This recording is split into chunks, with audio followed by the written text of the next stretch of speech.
NTPC की अगर आप तैयारी कर रहे हैं और आरआरबी एनटीपीसी की फॉर्म भर रहे हैं तो आप लोगों के लिए यहाँ पर आरआरबी एनटीपीसी की तरफ से बहुत ही बड़ा गुड न्यूज़ निकल के आ गया, जो कि इस वीडियो में आपको बताने वाले हैं। तो आरआरबी एनटीपीसी की तरफ से आप लोगों के लिए क्या गुड न्यूज़ निकला है? गुड न्यूज़ यही निकला है कि यहाँ पर एक नया फीचर ला दिया गया है, डाउन द मेरिट लिस्ट। अब इसका बेनिफिट आप कैसे उठा सकते हैं मैं आपको बताता हूँ। देखिए यहाँ पर लिखा हुआ है down in the merit list if required, मतलब इन पूरा में इन्होंने ये लिखा है कि अगर बच्चों की कमी होती है तो वे डाउन द मेरिट लिस्ट से लेंगे। अब इससे आपको क्या बेनिफिट होने वाला है मैं आपको बताता हूँ। जैसे कि मान लीजिए कि आपका जो एग्ज़ाम होगा, ठीक है, तो CBT 2 तो आपका कितना नंबर का होता है? 120 मार्क्स का।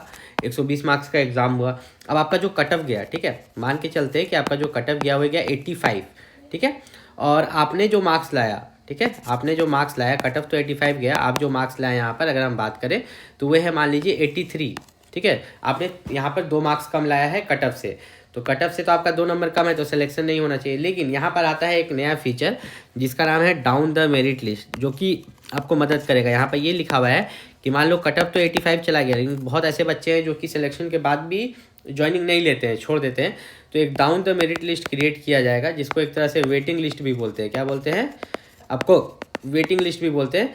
तो उन बच्चों में से, ठीक है, उन बच्चों में से, ठीक है, सबसे पहले 84 वाला को लिया जाएगा, फिर 83 वाला को, तो इस तरह से आपका भी सिलेक्शन हो जाएगा। आपको यहाँ पर डाउन द मेरिट लिस्ट में यहाँ पर रखा जाएगा। होता क्या है ना कि कोई कोई बच्चा जैसे यहाँ पर भी उसका सिलेक्शन हो गया, उसका एसएससी में भी हो गया, तो वो एसएससी में चला गया या किसी और जॉब में चला गया, या किसी भी कारणवश अगर वो यहाँ पर सिलेक्शन नहीं लेता है, ठीक है, या डीबी में बहुत ज़्यादा बच्चे वहाँ पर रिजेक्ट हो जाते हैं, तो इन सब केसेस में जो है डाउन द मेरिट लिस्ट से वो लोग बच्चे लेंगे।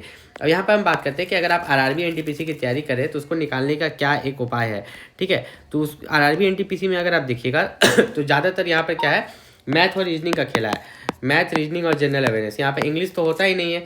और मैथ और रीजनिंग एक ऐसा सब्जेक्ट है जिसमें आप फुल मार्क्स ला सकते हो, 30 में 30, 30 में 30, लेकिन कोई भी तो फुल मार्क्स नहीं ला सकता, समय भी तो देखना है ठीक है। तो हम यहाँ पर मान के चलते हैं कम से कम हर एक एवरेज बच्चा यहाँ पर 25-25 बनाने का कोशिश करेगा, ठीक है, जो सिलेक्शन वाला है, क्योंकि जितनी वैकेंसीज है, ठीक है, एनटीपीसी में आपका ग्रेजुएट लेवल हो या 12 लेवल हो, जितनी वैकेंसीज है उतनी ही बच्चों को ना सेलेक्ट किया जाएगा, ठीक है। जनरल अवेयरनेस जो इसका कोई माई बाप होता ही नहीं कि 40 क्वेश्चन कहाँ से आ रहा है, ठीक, इसमें आप 50% मान के चल सकते हो 20, तो आप यहाँ 25-25 50 हो गया और 20 70, मतलब कि आपको 100 में से कम 70 लाना है CBT 1 निकालने के लिए। क्या निकालने के लिए? CBT 1। ये आपका एवरेज रहेगा। आप ये सोच के चलोगे कि हम ये जोन से भरे हैं तो कम चल जाएगा, नहीं। अगर आप किसी भी जोन से भरे हो तो 100 में से 70 यहाँ पर आपको लाना ही होगा। अब मैं एक चीज़ और यहाँ पर बताने जा रहा हूँ, आपको एक टिप देने जा रहा हूँ कि अगर आप यहाँ पर आरआरबी एनटीपीसी ग्रेजुएशन लेवल या 12 लेवल में किस जोन में यहाँ पर कम कट ऑफ जाने का चांस है, ठीक है। तो यहाँ पर सबसे पहली बात अगर हम बताएं तो आपका ग्रेजुएशन लेवल में, ठीक है ग्रेजुएशन लेवल की बात करें तो उसमें बिलासपुर, मालदा और आपका रांची, ये 3 जगह जो है गुड्स ट्रेन मैनेजर का काफ़ी अच्छा सीट है। कौन सा पोस्ट? Goods train manager. तो गुड्स ट्रेन मैनेजर जो होता है उसका काफ़ी अच्छा सीट है इन तीनों जगह पर, बिलासपुर में है, मालदा में है और रांची में है, ठीक है। यहाँ पर अप्लाई कर सकते हो। 12 लेवल में बात करें तो हर जगह लगभग सीट सेम है, लेकिन आप कोलकाता अप्लाई कर सकते हो 12 लेवल में। अब मैं ऐसी जगह अप्लाई क्यों करने बोल रहा हूँ कि जहाँ बहुत जगह बच्चे अप्लाई करेंगे, क्योंकि देखिए मान लीजिए कि एक जगह, एक जोन में जो वैकेंसी है, ठीक है, वैकेंसी 300 है, किसी जोन में जो वैकेंसी है, ठीक है, मान के चलते हैं कि वैकेंसी यहाँ पर 700 है।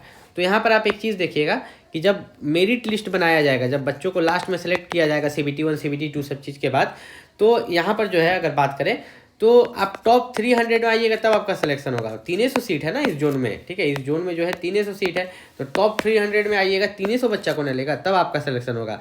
लेकिन यहाँ जो 700 वैकेंसी है तो यहाँ टॉप 700 में आइएगा तब आपको लेगा। तो आपको ज़्यादा बेनिफिट कहाँ हो रहा है? जहाँ टॉप 700, ठीक है, 700 बच्चा का सीट है, 700 सीट है यहाँ पर किसी जोन में, तो वहाँ ज़्यादा आपको बेनिफिट है, वहाँ सिलेक्शन के चांसेस ज़्यादा हैं, तो उसी जगह पर आप अप्लाई कीजिएगा। और साथ ही साथ अगर आप आरआरबी एनटीपीसी की तैयारी कर रहे हैं तो आरआरबी एनटीपीसी के लिए जो भी बेस्ट बुक है उसका लिंक मैंने इस वीडियो के डिस्क्रिप्शन में दे दिया, आप जाके देख सकते हो। अगर आपको ठीक लगे तो परचेस करना, नहीं तो वही बुक अगर आपको ठीक लगे तो आप अपने आसपास के दुकान से भी परचेस कर सकते हो। मिलते हैं अगले वीडियो में, तब तक के लिए नमस्कार।